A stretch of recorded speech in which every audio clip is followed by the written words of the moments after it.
नमस्कार, आप देख रहे हैं बिहार इंस्पायर। आज हम बात करेंगे तेजस्वी यादव के बारे में। वही तेजस्वी यादव जिसे जंगल राज का राजकुमार कहा जाता है। हम इनसे बात करेंगे कि तेजस्वी यादव को 2 नवंबर को गांधी मैदान में एक कार्यक्रम रखते हैं। उस कार्यक्रम में 25,000 शिक्षकों को नियुक्ति पत्र देते हैं। इसी विषय पर बातचीत करने के लिए हमारे पास मौजूद है राहुल यादव।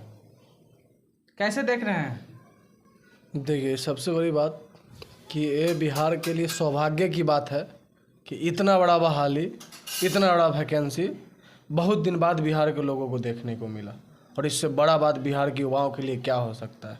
जब तेजस्वी यादव सरकार में नहीं थे तो याद करिए आप कि जब स्टेट और सीटेट वाले अभ्यर्थी इक्को पार्क में जाकर बैठे हुए थे तो वही तेजस्वी यादव रात के 10 बजे इक्को पार्क पहुँच कर डीएम साहब को फ़ोन लगाए और बोले कि डीएम साहब, मैं तेजस्वी यादव बोल रहा हूँ, इन अभ्यर्थियों का क्या दिक्कत है, आप थोड़ा समझ के हमको बताइए।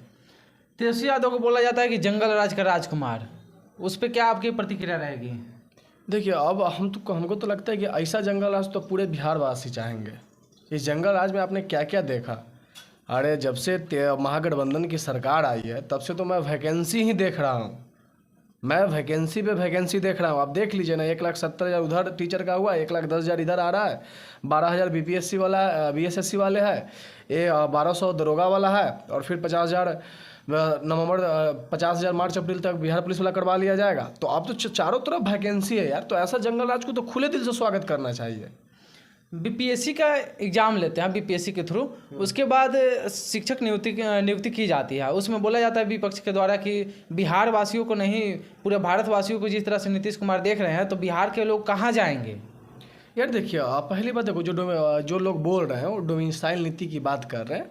तो आप लोग एक बात बताइए, झारखंड पुलिस का फॉर्म निकलता है तो आप लोग भरते हैं ना। असम राइफल्स का फॉर्म निकलता है तो आप लोग भरते हैं ना। कि उसको क्या बोलते हैं, दिल्ली पुलिस का फॉर्म निकलता है तो आप लोग भरते हैं ना। तो जब आप लोग अदर स्टेट में जाकर जॉब करने के लिए फॉर्म भर सकते हैं तो तेजस्वी यादव चाहे नीतीश कुमार ने भी बाहरी को मौका दिया तो क्या गलती किया? अरे 12% ना बाहरी को दिया जी, उसमें भी क्या बोलते हैं, उसमें भी सीट खाली रह गया। सही से बाहरी भर भी नहीं पाया, उसमें भी 2% 3% खाली रह गया।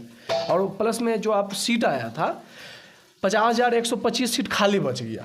तब बिहार के युवा को तो खाली बच गया। अगर सीट फुल हो जाता तब ना आप सवाल करते हैं कि वोट लेते हैं बिहारियों से, तब बाहरियों को मौका क्यों देते हैं? बिहार में तो 50,000 सीट खाली रह गया। क्या बिहार के युवा उस लायक नहीं है जिस वजह से 50,000 सीट खाली रह गया? नहीं, देखिए, लायक की बात नहीं, इसमें लायक की बात नहीं है। इसमें बीएड वाले को मौका नहीं दिया गया था, ठीक ना। अगर बीएड वाले को मौका दिया जाता तो सीट खाली नहीं रहता। और 1,10,000 वैकेंसी आ रही है उसमें बीएड वाले को मौका दिया गया। और बिहार के युवाओं के टैलेंट पे सवाल कोई नहीं खड़ा कर सकता है भाई, हम ही बात बता रहे हैं। बिहार के युवा बिहार से बाहर भी जाके अपना पावर और अपने ज्ञान का अनुभव करा चुके हैं, ठीक नहीं। इसलिए बिहार के युवाओं के टैलेंट पे कोई शक नहीं कर सकता है। हम बोलिए ऐसा कोई क्राइटेरिया होगा जो लोग पूरा नहीं कर पाया होगा, इसलिए वो उस कदर नहीं बन पाया। मतलब कि डीएलएड वाले को मौका दिया गया और बीएड वाले को इस वाले जो 1,10,000 है उसमें मौका दिया जा रहा है। जिस तरह से बोला जाता है कि विपक्ष के द्वारा कि नीतीश कुमार और तेजस्वी यादव जिस तरह से युवाओं के साथ खिलवाड़ कर रहे हैं, इस पर क्या कहिएगा? देखिए, विपक्ष का बोलना काम है। तेजस्वी यादव और नीतीश कुमार अगर खिलवाड़ कर रहे हैं तो आपने 17 साल में नीतीश जी से गठबंधन साथ में था तो आपने युवाओं के साथ क्या किया था? भ्रष्टाचार किया था, युवाओं के साथ ढोंग किया था, या छलावा कर रहे थे? अरे जैसा काम तेजस्वी यादव मान लीजिए वैकेंसी निकालने के बाद ढोंग ही कर रहे हैं, छलावा भी कर रहे हैं, वैसा काम आप लोग करिए ना। करिए, केंद्र में बैठे लोग करिए। 2 करोड़ आप भूल गए? 2 करोड़ वाला नौकरी भूल गए? मोदी जी तो दे रहे हैं ना रोजगार। हाँ, कौन सा रोजगार?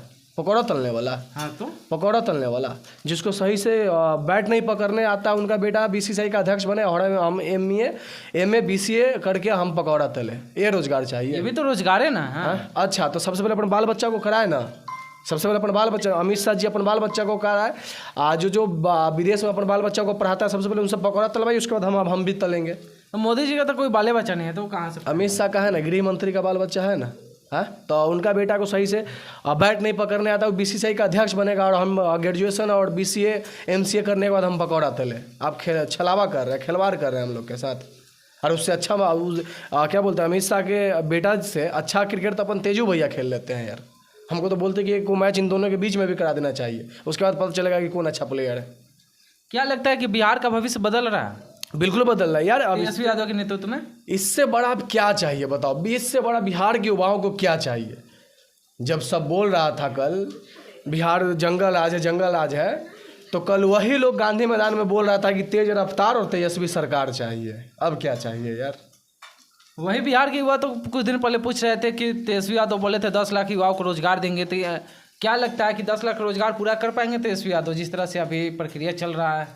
देखिए 10 लाख की बात करें तो 5 लाख तो हम आपको मुँह पर गिना दिए, 5 लाख तो आपको मुँह पर बता दिए। और क्या सरकार आया कितना दिन हुआ है? 1 साल है। तो आप मौका तो सही रूप से दीजिए। क्या बोला तेजस्वी यादव जी जब खड़े मन से बोले थे कि आप लोग इतना आवाज़ लगाइए कि सत्ता में बैठे, केंद्र के सत्ता में बैठे लोगों के पास आवाज़ जानी चाहिए और उन्हें पता चलना चाहिए कि बेरोजगारी ही समाज का असली दुश्मन है। हिंदू मुस्लिम और धर्म जाति में लड़ा दीजिएगा, और जब युवाओं को नौकरी देने की बारी आए तो हाथ में तलवार पकड़वा दीजिएगा। तेजस्वी यादव उस भाषण के दौरान कहते हैं कि तेजस्वी यादव बोले थे कि बिहार के जितने भी नियोजित शिक्षक हैं वो लोग इस तरह से आवाज़ बुलंद करिए कि केंद्र में बैठे सरकारों के पास आवाज़ गूंजे। बिल्कुल सही बोले थे, इसमें गलती कहाँ है? अरे तेजस्वी यादव बस बिहार के युवाओं को ही ना रोजगार दे पा रहे हैं या जॉब या कुछ भी दे पा रहे हैं, लेकिन उनका कहने का मतलब था कि बिहार के अलावा अदर स्टेट से भी लड़का इतना हुंकार भरे, इतना गूंज लगाए, जो केंद्र के सत्ता में बैठे लोगों के पास आवाज़ जाना चाहिए कि बेरोजगारी ही देश का असली मुद्दा है। जाति धर्म और हिंसा असली मुद्दा नहीं है, असल मुद्दा रोजगार है।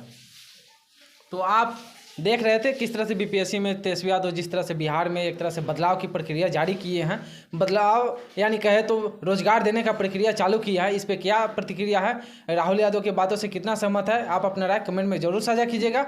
जय हिंद, जय बिहार।